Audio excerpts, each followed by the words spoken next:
The Syrian Observatory for Human Rights said popular mobilization bases near the border town of Al-Bukamal were hit. It was not clear who conducted the strikes. The coalition did not comment. But it followed a rocket attack on the Taji military base in Iraq that killed a British soldier and 2 Americans. Another 12 coalition service personnel were injured by the rockets, which were launched from a lorry discovered a few kilometers from the base.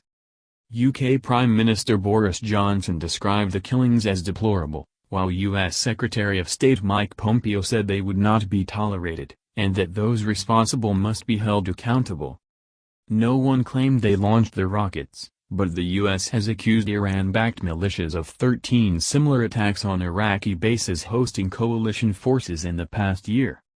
The killing of an American civilian in one such incident in December triggered a round of violence which ultimately led U.S. President Donald Trump to order the assassination of the top Iranian general Qasem Soleimani. What do we know about the airstrikes? Syrian state news agency SANA said unidentified aircraft launched an aggression on Wednesday night on the southeastern outskirts of Al-Bukamal, close to the Syria-Iraq border. The attacks caused only material damage, it added. The Syrian Observatory for Human Rights, SOHR, reported that 3 aircraft targeted popular mobilization camps in the Al-Hashan area and the Imam Ali military base, which is believed to have been built by Iran. The UK-based monitoring group said all of those killed in the strikes were Iraqis, and that weapons and ammunition stores were also destroyed. Iraqi Shia militias and Iranian forces are based in Syria to support forces loyal to President Bashar al-Assad in the country's civil war. What happened at Camp Jaji?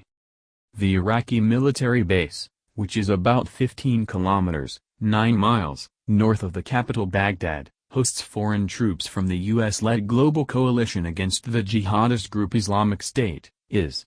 Their mission is to train and advise Iraqi security forces. A coalition statement said that at about 1935 local time, 1635 GMT, on Wednesday approximately 18107 mm Katyusha rockets struck Camp Jaji. Iraqi journalist Ali al-Jalami, who filmed the attack from the nearby town of Baji, said he heard screams of panic from American troops inside the camp, and that he saw them rushing to put out fires. The UK Ministry of Defence said the British soldier who was killed served in the Royal Army Medical Corps, adding that their family had been informed and had requested a period of privacy before further details were released. The 2 American personnel who died were active duty troops with the U.S. Army and Air Force. 1A U.S. military official told the New York Times. What was the reaction to the attack?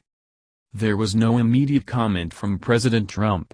But the British Prime Minister said, the attack against the Taji military base in Iraq is deplorable. Our servicemen and women work tirelessly every day to uphold security and stability in the region. Their presence makes us all safer.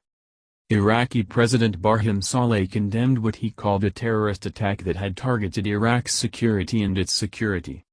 He demanded a full investigation and for those responsible to be held to account. While offering our condolences to the families, relatives and estates of the victims, we call upon all sides to exercise restraint and remain calm, and, to enable Iraq's government to fully manage and carry out its security and sovereign duties.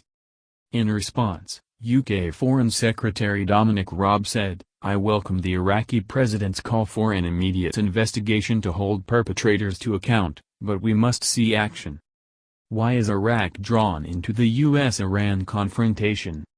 Tensions between the arch-foes intensified last year, after Iran-linked fighters targeted US military and civilian personnel on a series of rocket attacks. There were also unclaimed airstrikes in Iraq targeting militia facilities and Iranian officials. In late December, a rocket attack on an Iraqi military base killed a US civilian contractor. The U.S. blamed the powerful Kataib Hezbollah militia, which is part of the popular mobilization, and carried out airstrikes on its bases in Iraq and Syria that left at least 25 fighters dead. The U.S. embassy in Baghdad was then attacked by crowds of protesters, and President Trump warned Iran it would pay a very big price.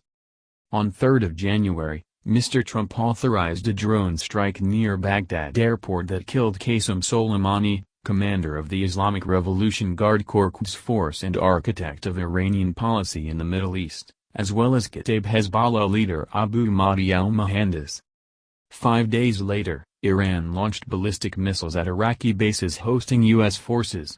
The attack left more than 100 U.S. troops with traumatic brain injuries.